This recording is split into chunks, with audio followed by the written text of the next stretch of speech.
বন্ধুরা, তোমাদের সবাইকে আমাদের এই ইউটিউব চ্যানেলে স্বাগত। তো আশা করছি তোমাদের প্রিপারেশন ভালোভাবেই চলছে, তোমরা তোমাদের পড়াশোনা ঠিকভাবে চালিয়ে যাচ্ছ। দেখো, এইটা হচ্ছে আমরা কি করছি না, আমরা আরআরবি এএলপির যে 2024 সালে পরীক্ষা হয়েছিল, সেই 2024 সালে আরআরবি এএলপির সিবিটি ওয়ানের যে যতগুলো শিফট হয়েছিল সেই শিফটগুলো নিয়ে আমরা কোশ্চেন আলোচনা করছি। যত সায়েন্সের কোশ্চেনগুলো এসেছিল সেগুলো নিয়ে আমরা আলোচনা করছি। তো আজকে এটা হচ্ছে আমাদের লেকচার 10। এর আগে আমরা আরো 9খানা ভিডিও বানিয়েছি, তা তোমরা ছিল প্লে লিস্ট দেওয়া আছে, ঠিক আছে, প্লে লিস্ট করা আছে চ্যানেলে। সেই চ্যানেলের ওখানে গিয়ে প্লে লিস্টে গিয়ে তোমরা সেই ভিডিওগুলো দেখে নেবে। এইগুলো তোমাদের পরীক্ষার জন্য খুবই হেল্পফুল হবে, ঠিক আছে। তো আমি যখন চাকরি পরীক্ষার জন্য প্রিপারেশন করতাম, তখন আমিও ঠিক সেম এইরকম ভাবে প্রিপারেশন করতাম, আর এইরকম ভাবে প্রিপারেশন করে আমিও চাকরি পেয়েছি, ঠিক আছে। তো তোমরা এভাবে দেখতে থাকো। আজকেই আমাদের 10 নম্বর লেকচারটা হচ্ছে আমাদের এই যে সিরিজটা চলছিল, এই সিরিজের লাস্ট ভিডিও। এরপরে আমরা কি করব না, প্রত্যেকটা আরআরবি এএলপি, ঠিক আছে, আরআরবি এনটিপিসি, ঠিক আছে, আরআরবি গ্রুপ ডি, ঠিক আছে, যত পরীক্ষা হয়েছে সেই পরীক্ষার আমরা কোশ্চেন শিফটগুলো অ্যানালাইসিস করে করে প্রত্যেকটা চ্যাপ্টার ওয়াইজ, মানে ম্যাথেরও যতগুলো চ্যাপ্টার আছে সেই চ্যাপ্টার ওয়াইজ, রিজনিং এর যতগুলো চ্যাপ্টার আছে সেই চ্যাপ্টার ওয়াইজ, এছাড়াও কি না সায়েন্সের যতগুলো চ্যাপ্টার আছে, ফিজিক্সের, কেমিস্ট্রির, বায়োলজির, সব আলাদা আলাদা চ্যাপ্টার ওয়াইজ আমরা কি করব না কোশ্চেন আলোচনা করব, ঠিক আছে। যে টপ যে কোশ্চেনগুলো এসেছিল সেই কোশ্চেনগুলোকে আমরা আলোচনা করব, যেগুলো দেখলে তোমাদের যে কোনো কম্পিটিটিভ পরীক্ষার জন্য তোমরা পড়ছো তাতেই খুব হেল্প হবে, ঠিক আছে। তো আজকের আমাদের 10 নম্বর লেকচারের ভিডিও 29 নভেম্বর 2024 ফার্স্ট শিফটের যে কোশ্চেনগুলো ছিল সায়েন্সের, সেগুলো আমরা আলোচনাটা শুরু করি, ঠিক আছে। চলো শুরু করা যাক। দেখো, আমাদের প্রথম প্রশ্নটা কি বলেছে না, which of the following household item does not use the heating effect of current. বলছে নিচের কোনটি বিদ্যুতের তাপীয় প্রভাব ব্যবহার করে না, ঠিক আছে। দেখো, যখন কোনো পরিবাহক বা তারের মধ্যে দিয়ে বিদ্যুৎ প্রবাহিত, যখন কোনো পরিবাহক বা এই যে তার এর মধ্যে দিয়ে যখন আমাদের কি না বিদ্যুৎ প্রবাহিত হয়, তখন কি হয়, তখন সেই পরিবাহকটি না এই পরিবাহকটি কি হয়, তখন উত্তপ্ত হয়ে যায়। কি হয়ে যায় না হিট হয়ে যায়, ঠিক আছে। তো এই ঘটনাকে আমরা কি বলি না বিদ্যুৎ প্রবাহের তাপীয় প্রভাব, ঠিক আছে। কারণ কি কি জন্য এই হিটটা কিসের জন্য হয়, কারণ এই পরিবাহকের মধ্যে দিয়ে বিদ্যুৎ প্রবাহিত হলে এর মধ্যে যে ইলেকট্রন গুলো আছে, ঠিক আছে, এর মধ্যে যে ইলেকট্রন গুলো আছে সেগুলো কি চলাচলের সময় প্রতিরোধের কারণে শক্তি হারায়, এবং সেই শক্তিটাই আমাদের কি না তাপ শক্তিতে রূপান্তরিত হয়, বুঝতে পেরেছো। আর এই যে পরিবাহকের মধ্যে কতটা তাপ উৎপন্ন হবে সেটা আমরা কি থেকে জানি, আর জুলের সূত্র, জুলস ল। এই পরিবাহকের মধ্যে কতটা পরিমাণ তাপ উৎপন্ন হবে সেটা আমরা কি অনুযায়ী জানি না, জুলস ল। জুলস ল কি না এইচ সমান আই স্কোয়ার আর টি, যেখানে আই হচ্ছে কি আমার না কারেন্ট, আর হচ্ছে আমার কি না রেজিস্ট্যান্স, আর টি হচ্ছে আমাদের টাইম, কত টাইম ধরে এই কারেন্টটা চলছে এর মধ্য দিয়ে, ঠিক আছে। তাহলে আমাদের কি যে কি জুলের ল কি না এই একটা পরিবাহকের মধ্যে দিয়ে কারেন্ট প্রবাহিত হয়, তাহলে তার মধ্যে উৎপন্ন তাপের পরিমাণটা কি হয়ে যাবে না এইচ সমান আই স্কোয়ার আর টি, বুঝতে পেরেছো। এবারে তাপীয় প্রয়োগ ব্যবহার করে কিছু কিছু আমাদের যন্ত্রপাতি এসেছে যেগুলো তৈরি করা হয়, যেমন কি না ইলেকট্রিক, যেমন কি আমাদের এখানে হচ্ছে ইলেকট্রিক স্টোভ, ঠিক আছে, বা ইলেকট্রিক চুলা, এটি আমাদের করা হয়। ইলেকট্রিক ওয়াটার হিটার বা ইলেকট্রিক গিজার, এটিকেও আমাদের এই প্রভাবেই বা এই সূত্র অনুযায়ী করা হয়, ঠিক আছে। ইলেকট্রিক আয়রন বা ইলেকট্রিক ইস্ত্রি, এইটাই এই পদ্ধতি করা হয়। কিন্তু ইলেকট্রিক মোটর যেটা রয়েছে, আমাদের ইলেকট্রিক মোটরটি হবে না, কারণ তাপীয় প্রভাবের ফলে ইলেকট্রিক মোটর হবে না। কারণ কি, ইলেকট্রিক মোটর আমাদের কি করে না বিদ্যুৎ প্রবাহের চৌম্বকীয় প্রভাব, ঠিক আছে, বিদ্যুৎ কোনো পরিবাহের মধ্য দিয়ে যদি বিদ্যুৎ প্রবাহিত হয়, তাহলে তার চারপাশে কি হয় না আমার চৌম্বক ক্ষেত্র তৈরি হয়, বুঝতে পেরেছো। তো চৌম্বক ক্ষেত্র তাহলে কি এটা ইলেকট্রিক মোটর কি করে না বিদ্যুৎ প্রবাহের চৌম্বকীয় প্রভাব ব্যবহার করে কাজ করে, এবং বৈদ্যুতিক কি করে এটা না যান্ত্রিক শক্তিকে, বৈদ্যুতিক শক্তিকে, ইলেকট্রিক এনার্জিকে কিসে কনভার্ট করে না মেকানিক্যাল এনার্জিতে, মেকানিক্যাল এনার্জি, মেকানিক্যাল এনার্জিতে কনভার্ট করে আমাদের ইলেকট্রিক মোটর। তাহলে বলছে নিচের কোনটি বিদ্যুতের তাপীয় প্রভাব ব্যবহার করে না, কোনটি ইলেকট্রিক মোটর, আমাদের অপশন 4 রাইট আনসার হয়ে যাবে, বুঝতে পেরেছো। আচ্ছা, পরের প্রশ্নটা দেখবো। পরের প্রশ্নটা আমাদের কি বলেছে দেখো, ভর সংরক্ষণ সূত্র অনুযায়ী কোনটি সঠিক। দেখো, সংরক্ষণ সূত্রটা কি না ভর কোনোদিনও কি না সৃষ্টিও হয় না, ধ্বংস হয় না, তাই তো। তাহলে এখানে ভর সৃষ্টি বা ধ্বংস হয় না, অপশন 2 আমাদের যেটা সেটা রাইট আনসার হয়ে যাবে, must can neither B created not destroyed, বুঝতে পেরেছো। আচ্ছা, পরের প্রশ্নটা দেখবো। পরের প্রশ্নটা আমাদের কি বলেছে, the number of chromosome becomes half in daughter cell by the process of, কোন প্রক্রিয়ায় কন্যা কোষে বা ডটার সেলে ক্রোমোজোমের সংখ্যা অর্ধেক হয়ে যায়। তো কিসে হয় এটি না মায়োসিস, ঠিক আছে, যে মায়োসিস, অপশন 2 আমাদের রাইট আনসার হয়ে যাবে। মায়োসিসে আমাদের কি হয়ে যায় না আমার কোষে ক্রোমোজোমের সংখ্যা অর্ধেক হয়ে যায়, ঠিক আছে? তাহলে এখানে দুটো জিনিস হয় দেখো কোষ বিভাজনের সময়, একটা হয় মাইটোসিস আর একটা হয় মিওসিস। তো এই মাইটোসিস আর মিওসিস সম্বন্ধে আমরা জানবো। ঠিক আছে? দেখো মাইটোসিসে কি হয় না, মাইটোসিস আমাদের শরীরের এই মাইটোসিস কোষ বিভাজন, মাইটোসিস এক ধরনের কোষ বিভাজন। তো এই কোষ বিভাজন আমাদের কোথায় হয় না, এই কোষ বিভাজন হয় আমাদের সাধারণ কোষের, শরীরের যে সাধারণ কোষগুলো রয়েছে সেইখানে। ঠিক আছে? এরা কাজ করে এই মাইটোসিস কোষ বিভাজনের ফলে কি হয় না, আমাদের শরীর বড় হয়। ছোটবেলায় আমরা ছোট থাকছি, এখন বড়বেলায় আমরা বড় হয়ে গেছি আমরা। ঠিক আছে? তো আমাদের শরীরের বৃদ্ধি এটা কিসের জন্য হচ্ছে না, মাইটোসিস কোষ বিভাজনের জন্য। ঠিক আছে? এছাড়াও আমাদের ধরো কোথাও কেটে গেল, তো সেই জায়গাটা ক্ষত পূরণ হবে, সেই ক্ষত পূরণের জন্য সেইখানে কি কোষ বিভাজন হয় না, মাইটোসিস কোষ বিভাজন হয়। ঠিক আছে? এখানে কি না, একটা কোষ থেকে কি হয়, দুটো কোষ তৈরি হয়। বুঝতে পেরেছো? দুটো নতুন কোষ তৈরি হয়। আর এতে কি ক্রোমোজোমের সংখ্যা একই থাকে। বুঝতে পেরেছো? তাহলে কি না, মাইটোসিস কোষ বিভাজন শরীরের সাধারণ কোষে হয়। এটা কাজ করে কি না, আমাদের শরীরের বড় হওয়া, সে বড় হওয়ার জন্য সেই এই কোষ বিভাজন মাইটোসিস দায়ী। ঠিক আছে? এছাড়াও কি আমাদের কোথাও জায়গায় ক্ষত হয়ে গেল, সেই ক্ষত স্থান পূরণ করতে আমাদের কোন কোষ বিভাজন হয়, মাইটোসিস হয়। এছাড়াও কি এখানে দুটি নতুন কোষ তৈরি হয় কোষ বিভাজনের পরে। ঠিক আছে? আর এদের ক্রোমোজোম সংখ্যা একই থাকে। এরপর আমাদের কি আসে না, মিওসিস কোষ বিভাজন। এবার মিওসিস কোষ বিভাজনে কি হয় না, এটা কোথায় হয়, মিওপে সাধারণত কি আমাদের ডিম্বাণু ও শুক্রাণু তৈরির সময় ব্যবহৃত হয়। ঠিক আছে? তাহলে শরীরের বাকি সমস্ত কাজে কোন কোষ বিভাজন হয়, মাইটোসিস। আর ডিম্বাণু ও শুক্রাণু তৈরির সময় কোন কোষ বিভাজন হয় না, আমাদের মিওসিস কোষ বিভাজন হয়। ঠিক আছে? তাই মিওসিস কোষ বিভাজনে কি না, এটি প্রজনন বা আমাদের বংশ বিস্তারের সময় এটি ব্যবহার হয়। আর কি এখানে 4টি নতুন কোষ তৈরি হয়। এখান থেকে মিওসিস কোষ বিভাজনে কটি তৈরি হয় না, 4টি নতুন কোষ তৈরি হয়। ঠিক আছে? আচ্ছা, তাই এদের ক্রোমোজোমের সংখ্যা কি হয়ে যায় না, হাফ হয়ে যায়। আচ্ছা, এই ক্রোমোজোমের সংখ্যা হাফ হয়ে যায় কেন? দেখো ক্রোমোজোমের সংখ্যা হাফ হয় তার কারণ হচ্ছে কি, মিওসিসের কাজ কি, ডিম্বাণু শুক্রাণু তৈরি করা। আর যাতে এইবার এই ডিম্বাণু এবং শুক্রাণু এই দুটো মিলেই আমাদের কি হয়, গ্যামেট আমাদের জাইগোট তৈরি হয় বা আমরা তৈরি হই। তাহলে ডিম্বাণু শুক্র যদি দুটোরই যদি ডবল ডবল এরকম ভাবে ক্রোমোজোম থাকতো, তাহলে কি আমাদের 4 গুণ হয়ে যেত ক্রোমোজোম সংখ্যা। কিন্তু সে তো প্রবলেম হতো। সেই জন্য কি, এই জন্য এটা হাফ হাফ হয়ে যায় ক্রোমোজোম সংখ্যা, যাতে ডিম্বাণু থেকেও হাফ আসে, শুক্রাণু থেকেও হাফ আসে। সেই হাফ হাফ মিলিয়ে এক হয়, তারপরেই আমরা তৈরি হই। ঠিক আছে? যাতে কি মা ও বাবার ক্রোমোজোম মিলে সন্তানের সংখ্যা ঠিক থাকে। সেই জন্য আমাদের এই কোষ বিভাজনে কি হয় না, মিওসিস কোষ বিভাজনে ক্রোমোজোমের সংখ্যা হাফ হয়ে যায়। বুঝতে পেরেছো? আচ্ছা, পরের প্রশ্ন আমরা দেখবো। পরের প্রশ্ন আমাদের কি বলেছে দেখো, কোন ধাতুটি ছুরি দিয়ে কাটা যায় না। ঠিক আছে? তো এখানে অপশন আমাদের অ্যান্সার হয়ে যাবে অপশন 2 কপার। ঠিক আছে? কেন হবে দেখো, সোডিয়াম, লিথিয়াম, পটাশিয়াম। ঠিক আছে? এইগুলো কি হয়, এইগুলোকে বলে আমরা কি ক্ষার ধাতু বা অ্যালকালি মেটাল। কি বলি, অ্যালকালি মেটাল। ঠিক আছে? তো এই অ্যালকালি মেটালগুলো কি হয়, খুবই নরম হয়। তাই কি এদের ছুরি দিয়ে সহজেই কাটা যায়। ঠিক আছে? এই যে সোডিয়াম, লিথিয়াম, পটাশিয়াম এরা কি হয় না, অ্যালকালি মেটাল হয়। এদের সহজেই আমরা ছুরি দিয়ে এরকম ভাবে কাটতে পারি। কিন্তু কপার কি হয়, কপার আমাদের কি না, কঠিন ধাতু, একে আমরা ছুরি দিয়ে কাটতে পারি না। তাহলে আমাদের রাইট আনসার কি হয়ে যাবে, কপার হয়ে যাবে। বুঝতে পেরেছো? আচ্ছা, তারপর আমাদের পরের প্রশ্ন দেখবো। পরের প্রশ্ন কি বলেছে, the gravitational force between two object of masses M1 and M2 is directly proportional to, মানে বলেছে দুটি বস্তুর আমাদের মাস হচ্ছে কি M1 আর M2। তাহলে এই যে গ্র্যাভিটেশনাল ফোর্সটা দুটো বস্তুর মধ্যে লাগবে, সেইটা proportional to, directly proportional two কিসের সঙ্গে হবে। ঠিক আছে? তাহলে দেখো, আমরা প্রথমে কি জানি না, নিউটনের মহাকর্ষ সূত্র কি না, নিউটনের মহাকর্ষ, নিউটনের মহাকর্ষ সূত্রটা কি না, দুটো বস্তু আছে, সেই দুটো বস্তুর মধ্যে যে বল লাগবে, সেই বলটা কিসের সঙ্গে সমানুপাতিক হয় না, বস্তু দুটির ভর M1 গণিতক M2 by R square. এই আর হচ্ছে কি, দুটো বস্তু ধরো, এই একটা বস্তু এই একটা বস্তু, এর ভর M1 আর এর ভর হচ্ছে M2। তাহলে এই দুটো বস্তুর গুণফলের সঙ্গে সমানুপাতিক। আর এই দুটো বস্তুর মধ্যে যে দূরত্বটা আছে, সেই দূরত্বের সঙ্গে কি ব্যস্তানুপাতিক। ঠিক আছে? তাহলে হচ্ছে কি আমাদের এখান থেকে পাচ্ছি না, এর সমানুপাতিক কিসের সঙ্গে, M1 গণিতক M2, মানে দুটো বস্তুর ভরের সঙ্গে সমানুপাতিক। আর এই আমাদের এই মহাকর্ষ বলটা কিসের সঙ্গে ব্যস্তানুপাতিক না, ব্যস্তানুপাতিক হচ্ছে আমাদের তাদের দূরত্বের বর্গের সঙ্গে ব্যস্তানুপাতিক। তাহলে আমাদের কি বলেছে, M1 M2 ভরের বস্তুর মধ্যে মহাকর্ষ বল সরাসরি সমানুপাতিক কিসের সঙ্গে, বস্তু দুটির ভরের গুণফলের সঙ্গে, M1 ইন্টু M2। তাহলে আমাদের অপশন 4 রাইট অ্যান্সার হয়ে যাবে। বুঝতে পেরেছো? আচ্ছা, পরের প্রশ্ন আমরা দেখবো। 26 নম্বর প্রশ্ন আমাদের কি বলেছে দেখো, না the magnetic field produce by a current carrying wire at a given point depends on.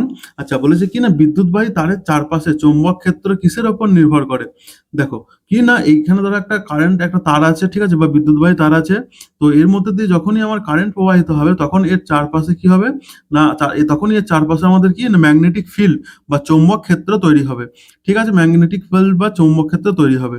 এবার এই তারের চারপাশে যে চৌম্বক ক্ষেত্র সৃষ্টি হয় তার মানটা কত, এই বি যে চৌম্বক ক্ষেত্র তৈরি হলো এর মানটা কত হয়, এই বিটা কি হয় না সমানুপাতিক হয় কিসের সঙ্গে, না আই বাই আর।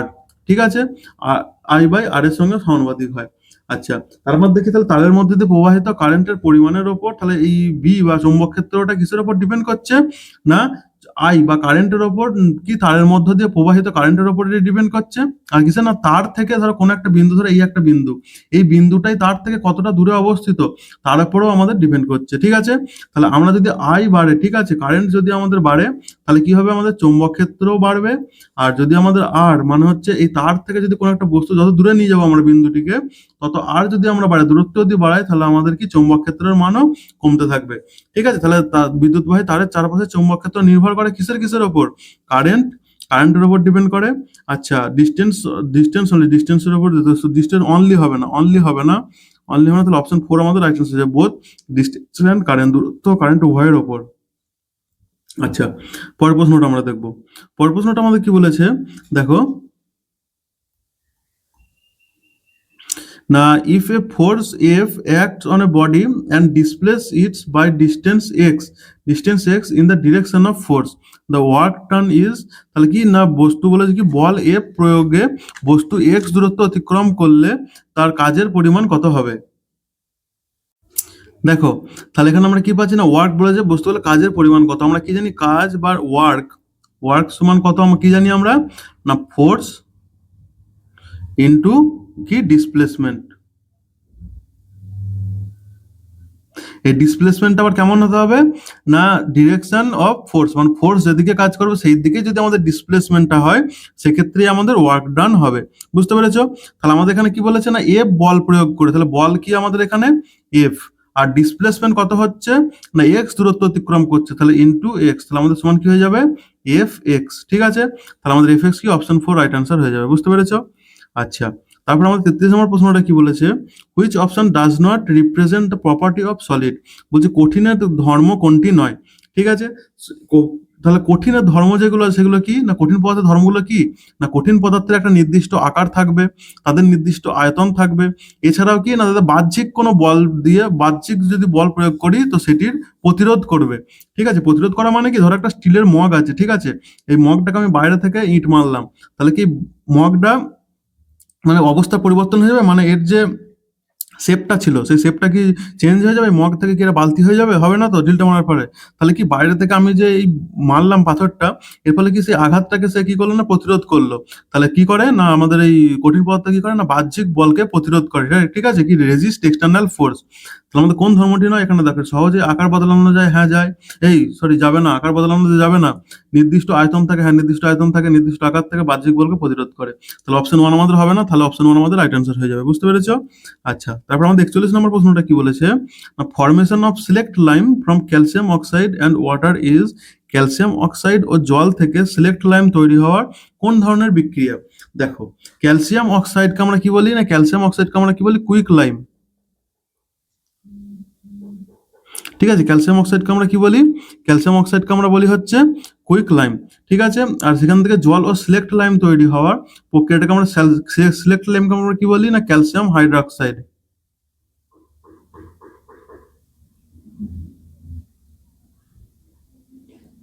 ঠিক আছে, তাহলে হচ্ছে ক্যালসিয়াম অক্সাইড বা কুইক লাইম, এটাকে আমরা কি বলি CaO, এর সঙ্গে আমরা কি বিক্রিয়া করছি না H2O। ঠিক আছে, এর সঙ্গে জলের বিক্রিয়া তৈরি করি, জল থেকে সিলেক্ট লাইম, এখান থেকে কি তৈরি হচ্ছে না সিলেক্ট লাইম বা ক্যালসিয়াম হাইড্রোক্সাইড তৈরি হচ্ছে CaOH2। ঠিক আছে, তাহলে এইটি আমার তৈরি হচ্ছে। তাহলে দেখো এখানে কি হচ্ছে, এখানে দেখো CaO ও H2O, এটা কি দুটি পদার্থ, এই দুটি পদার্থ কি করছে না একত্রিত হয়ে গিয়ে কি তৈরি করছে, CaOH হোল 2। ঠিক আছে, তাই এই ধরনের আমরা যখন দুটো আমরা যখন জিনিস একসঙ্গে মিশে গিয়ে একটা কোনো জিনিস তৈরি করে, ঠিক আছে, তো সেই ধরনের বিক্রিয়াকে আমরা কি বলি না কম্বিনেশন রিয়াকশন বা সংযোজন বিক্রিয়া। তাহলে কি হয়ে যাবে আমাদের না এই ক্যালসিয়াম অক্সাইড জল থেকে সিলেক্ট লাইম তৈরি হওয়া কোন ধরনের বিক্রিয়া না কম্বিনেশন রিয়াকশন বা সংযোজন বিক্রিয়া। অপশন 4 আমাদের রাইট অ্যান্সার হয়ে যাবে। বুঝতে পেরেছো? আচ্ছা, 42 নম্বর প্রশ্ন আমাদের কি বলেছে, 42 নম্বর প্রশ্ন বলেছে which of the following is not example of osmosis. আচ্ছা, অসমোসিসটা আমাদের কি, দেখো অসমোসিস হলো একটি প্রক্রিয়া যেখানে কি হয় না জলের অণু একটি অর্ধভেদ্য ঝিল্লি, কি হয় না জলের অণু একটা ধরো একটা অর্ধভেদ্য ঝিল্লি, তো এই অর্ধভেদ্য ঝিল্লি দিয়ে কম ঘনত্ব, ধরো এটা কম ঘনত্ব আর এইদিকে আছে বেশি ঘনত্ব। ঠিক আছে, তো কি না জলের অণু কম ঘনত্ব থেকে কি হয় না বেশি ঘনত্বের দ্রবণের দিকে কি স্বাভাবিকভাবে চলাচল করে। ঠিক আছে, এই বেশি কম ঘনত্ব দ্রবণ থেকে বেশি ঘনত্ব দ্রবণের দিকে চলাচল করে কিসের মাধ্যমে না একটা অর্ধভেদ্য পর্দা বা ঝিল্লির মাধ্যমে। তো এই সিস্টেমটাকেই বলি আমরা কি না প্রক্রিয়াটাকেই বলি আমরা অসমোসিস। বুঝতে পেরেছো? তাহলে এই অসমোসিসের মাধ্যমে কি হয়, যখন দেবে কিশমিশ, ঠিক আছে, তো কিশমিশকে যদি আমরা জলে ডোবাই তাহলে কি হবে না কিশমিশের ভেতরে কি এর দ্রবণের ঘনত্ব কি বেশি আর বাইরে জলের ঘনত্ব কম। ঠিক আছে, তাহলে সেই জল কি হয়ে যাবে কিশমিশের ভেতরে প্রবেশ করবে, ফলে কিশমিশটি ফুলে উঠবে। এছাড়াও কি না এই অসমোসিস এই একই পদ্ধতি কি না গাছের শেকড়ের মধ্যে জল ঢোকে। ঠিক আছে, ঠিক আছে, আচ্ছা এককোষী প্রাণীরা জল গ্রহণ করে, তাহলে কি না বলছে নিচের কোনটা অসমোসিস নয়। দেখো অ্যাবসর্পশন গাছের শিকড়ে জল শোষণ এটিও অসমোসিস। ঠিক আছে, কিশমিশের ফলা এটিও অসমোসিস। এককোষী প্রাণীর জল গ্রহণ এটিও অসমোসিস। কিন্তু বলেছে O2 ও CO2 চলাচল এইটি আমাদের হবে না, তাহলে অপশন 2 রাইট অ্যান্সার হয়ে যাবে। বুঝতে পেরেছো? O2 ও CO2 চলাচল কিসের মাধ্যমে হয়, এটি হয় হচ্ছে আমাদের ডিফিউশনের মাধ্যমে। DIFFUSION ডিফিউশন, ডিফিউশনের মাধ্যমে আমাদের কি হয় না এই O2 ও CO2 চলাচল হয়। বুঝতে পেরেছো? তাহলে আমাদের রাইট অ্যান্সার কি হয়ে যাবে না অপশন 2। আচ্ছা, পরের প্রশ্ন আমাদের কি বলেছে, নিচের which of the following compound is unsaturated, নিচের কোনটি অসম্পৃক্ত যৌগ। অসম্পৃক্ত যৌগ বা আনস্যাচুরেটেড কম্পাউন্ড আমরা কাদের বলি, আমরা অসম্পৃক্ত যৌগ তাদের বলি যাদের কি যেই যৌগ অন্তত আনস্যাচুরেটেড কম্পাউন্ড কোনগুলো বলি না যে যৌগগুলো অন্তত একটা বা একটা বা দুটো কি হয় না অন্তত একটা ডবল বন্ড বা ট্রিপল বন্ড থাকে, যাদের অন্তত একটা ডবল বন্ড বা ট্রিপল বন্ড থাকে তাদের ঘরে আমরা কি বলি অসম্পৃক্ত বা আনস্যাচুরেটেড কম্পাউন্ড আমরা বলি। ঠিক আছে, তো এখানে দেখো C2H6 কেমন ভাবে তৈরি হয়, দেখো দুটো এখানে কার্বন পরমাণু আছে। ঠিক আছে, আর হাইড্রোজেন কটা আছে, 6টা আছে। ঠিক আছে, এখানে একটা হাইড্রোজেন দিলাম, এখানে একটা হাইড্রোজেন দিলাম, এখানে একটা হাইড্রোজেন দিলাম, এই একটা হাইড্রোজেন দিলাম, এই একটা হাইড্রোজেন দিলাম, এই একটা হাইড্রোজেন দিলাম। দেখো হাইড্রোজেন কটা হচ্ছে, একটা দুটো তিনটে চারটে পাঁচটা ছটা, কার্বন দুটো। তাহলে এটা আমাদের কি হয়েছে, এখানে দেখো সব কটাই সিঙ্গেল বন্ড আছে আমাদের এখানে, তাহলে এটি আমাদের কি হয়ে যাবে, এটি আমাদের স্যাচুরেটেড কার্বন হয়ে যাবে, আনস্যাচুরেটেড নয়। ঠিক আছে, তাহলে আমাদের অপশন 1 হবে না। ঠিক আছে, তারপর বলছি C3H8।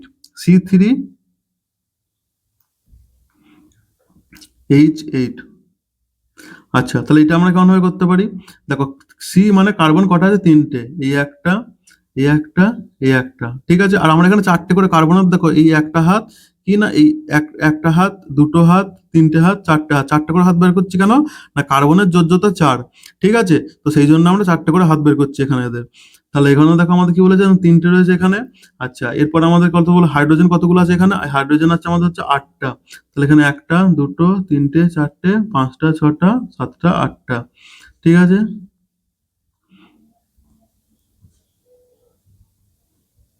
তাহলে দেখো সবগুলো আমাদের এখানেও সিঙ্গেল বন্ড আছে, তাহলে আমাদের এইটিও হবে না।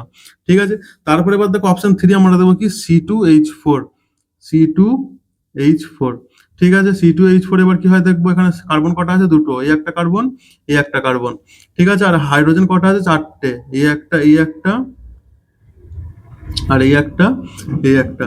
তাহলে দেখো কার্বনের যোজ্যতা কত হয়, কার্বনের যোজ্যতা 4 হয়, কিন্তু এখানে আমরা কটা হাত বের করেছি, একটা, দুটো, তিনটে হাত বের করেছি। তাহলে একটা করে হাত এরও নেই, এরও নেই। ঠিক আছে, এই কার্বনটারও নেই একটা হাত, এই কার্বনটারও একটা হাত নেই, মানে একটা কার্বন এদের মধ্যে মিসিং রয়েছে একটা। ঠিক আছে, একটা ইলেকট্রনের মিসিং রয়েছে, কিন্তু সেখানে কি আমাদের হাইড্রোজেন তো 4টেই আছে, তাহলে হাইড্রোজেন তো এর বেশি হবে না। তখন তাহলে কি করবে না, এরা এখানে ডবল বন্ড তৈরি করবে। বুঝতে পেরেছো? এরা তাহলে কি ডবল বন্ড তৈরি করলো। ঠিক আছে, তাহলে এখানে কার্বনে কটা বন্ড হয়ে গেল, এই 1টা 2টো 3টে 4টে, আর এই কার্বনের কত হলো 1টা 2টো 3টে 4টে। বুঝতে পেরেছো? তাহলে ডবল বন্ড কোনটা আছে, C2H4, এটাতে আমাদের ডবল বন্ড আছে। আর ডবল বন্ড যদি থাকে তাহলে কি হয়ে যাবে সেটি, না আমাদের আনস্যাচুরেটেড বা অসম্পৃক্ত যৌগ হয়ে যাবে। তাহলে আমাদের রাইট অ্যান্সার কি হয়ে যাবে, অপশন 3। বুঝতে পেরেছো? আচ্ছা, পরের প্রশ্নটা আমরা দেখবো। দেখো কি বলেছে, a car moving along a straight path slow down and stop the car under which type of motion. বলছে একটা গাড়ি প্রথমে চলছে, চলতে চলতে আস্তে আস্তে সেটা কি না স্টপ হয়ে গেছে। তো আস্তে আস্তে সেটা কি স্টপ হয়ে যাওয়ার ফলে এটা কোন ধরনের গতির প্রদর্শন করছে। ঠিক আছে, দেখো গাড়িটি কোথায় চলছে, গাড়িটি সোজা পথে চলছে, কিন্তু কি না গাড়িটা ধীরে ধীরে ধীরে ধীরে কি করছে, না এর বেগ কমে যাচ্ছে বা গতি কমছে, এর ফলে শেষে কি হচ্ছে, থেমে যাচ্ছে। অর্থাৎ গাড়িটি কি সমান সময়ে কি না গাড়িটি সমান সময়ে সমান দূরত্ব অতিক্রম করছে না, গাড়িটি কি সমান সময়ে সমান দূরত্ব অতিক্রম করছে কি। দেখো এখান থেকে এখানে যদি একই দূরত্ব থাকে, এই দূরত্ব অতিক্রম করছে একটা সেকেন্ডে, তারপরে এই দূরত্ব অতিক্রম করছে আর একটা সেকেন্ডে, ঠিক আছে, তারপর আস্তে আস্তে সেটা থেমে যাচ্ছে। ঠিক আছে, তাহলে এই ক্ষেত্রে কি হচ্ছে, আমাদের গাড়িটি সমান সময়ে সমান দূরত্ব অতিক্রম করছে না, তাহলে তার বেগ কি হচ্ছে না পরিবর্তন হচ্ছে, তার বেগ পরিবর্তন হচ্ছে বলে কি হচ্ছে, না গাড়িটি সমান সময়ে সমান দূরত্ব অতিক্রম করতে পারছে না। তাহলে বেগ পরিবর্তন হচ্ছে, আর বেগ পরিবর্তন হলে সেটা কি বলি আমরা, সেটিকে অসমবেগ গতি। ঠিক আছে, বা নন ইউনিফর্ম মোশন। অপশন 2 আমাদের রাইট অ্যান্সার হয়ে যাবে। বুঝতে পেরেছো? আচ্ছা, পরের প্রশ্নটা আমাদের কি বলেছে দেখবো। বলেছে what formed when carbon dioxide reacts with calcium hydroxide. কার সঙ্গে রিয়াকশন করছে, ক্যালসিয়াম হাইড্রোক্সাইড CaOH2 এর সঙ্গে বিক্রিয়া করলে আমাদের কি তৈরি করবে। দেখো কার্বন ডাইঅক্সাইড যদি আমাদের ক্যালসিয়াম হাইড্রোক্সাইডের সঙ্গে বিক্রিয়া করে তাহলে তৈরি হবে আমাদের কি, CaCO3 বা ক্যালসিয়াম কার্বনেট।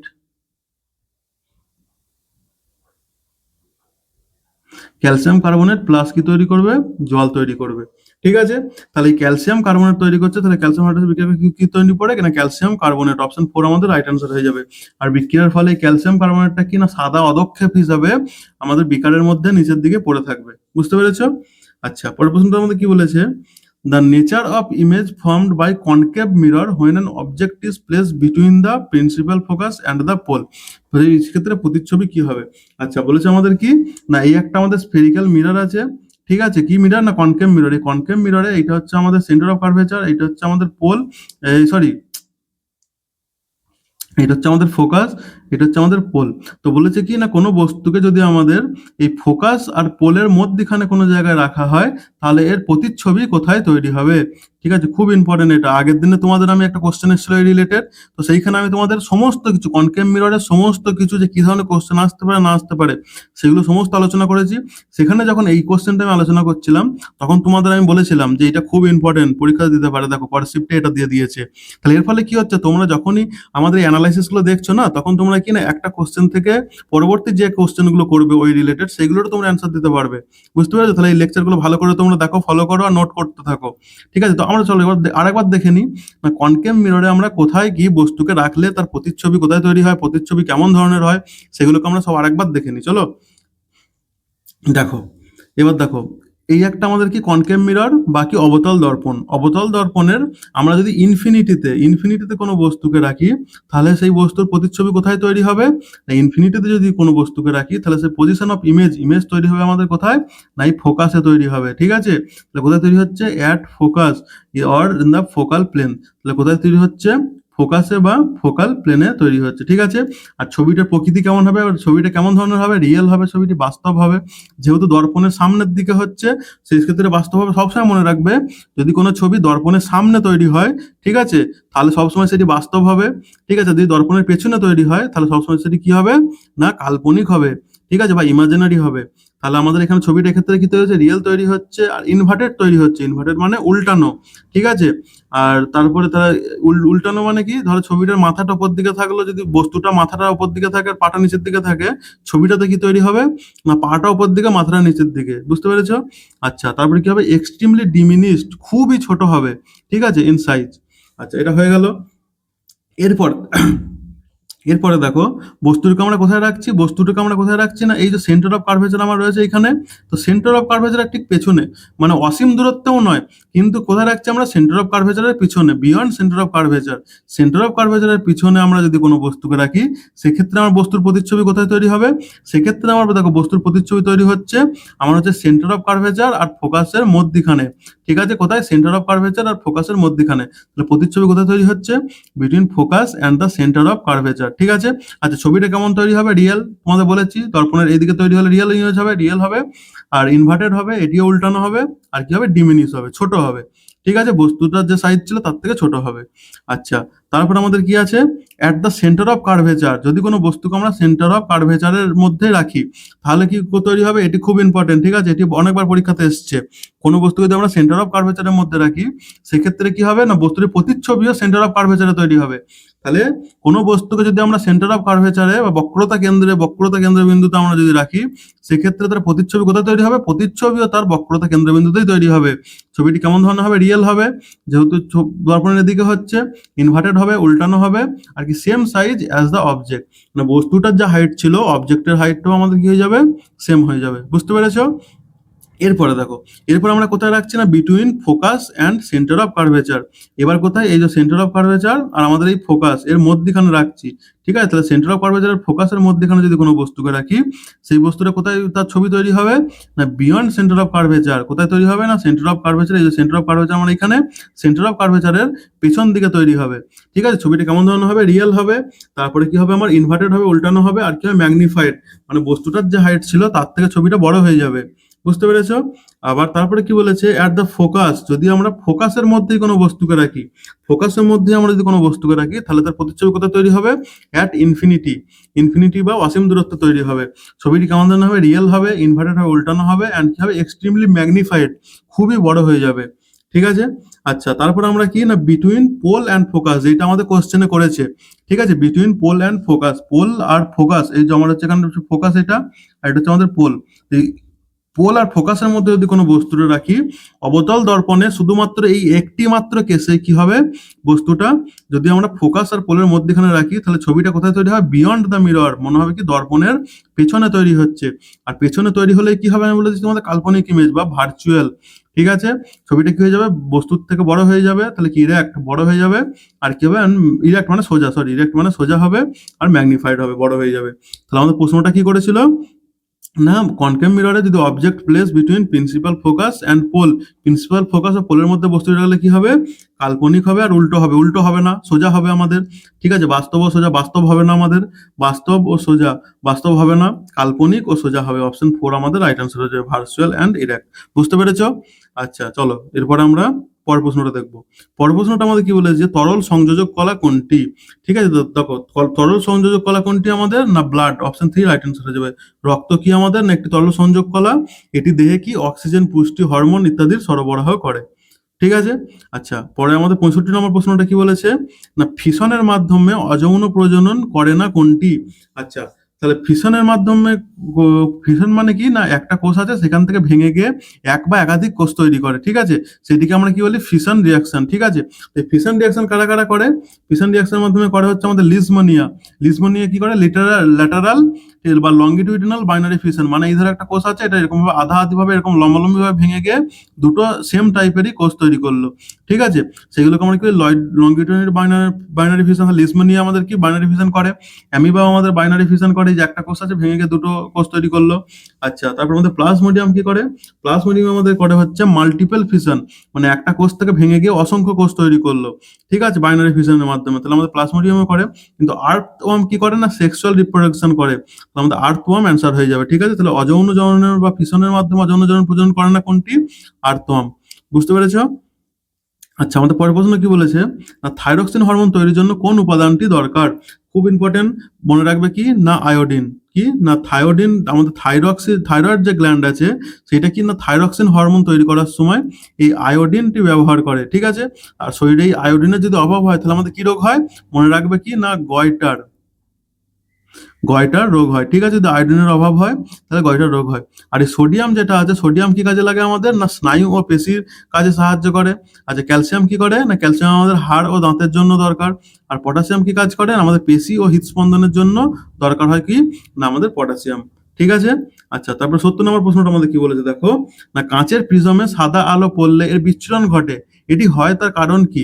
দেখো এই যে আমাদের প্রিজম আছে, প্রিজমের মধ্যে কি সাদা আলো এরকম ভাবে পড়লো, সাদা আলো ভেঙে গিয়ে কি না এই ৭টা রঙে বিভক্ত করে দেয় কি?